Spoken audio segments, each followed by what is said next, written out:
My name is Melanie. This happened when I was 6 years old. In 1989, I lived in San Bernardino, California. One night, after watching my favorite TV show, I decided to sleep with my mom.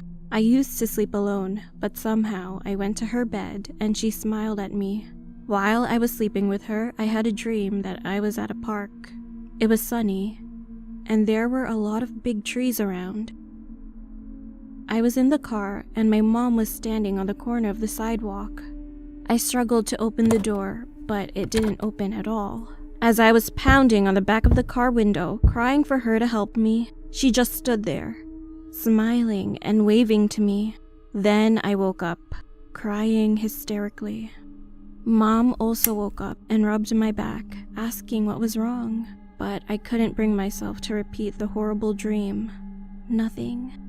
I told her and fell back asleep without any more bad dreams that night.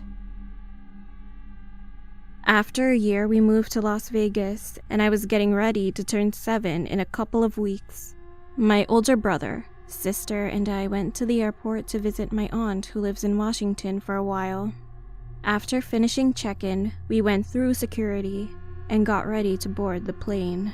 When I looked back at my mom, she was smiling and waving at me. It was the same way as in my dream. I couldn't dismiss the weird feeling during the flight. But despite the anxiety, we eventually arrived at my aunt's house peacefully. We were about to have a big party since my birthday was coming. And on my birthday, my mom called to greet me and said that she loves me. That was the last time I ever heard her speak. Everything was alright. I was so happy at the time. I was waiting for my mom to come over here and spend time with us. A few days later, my uncle told us to sit down in the living room as he had something very important to tell us.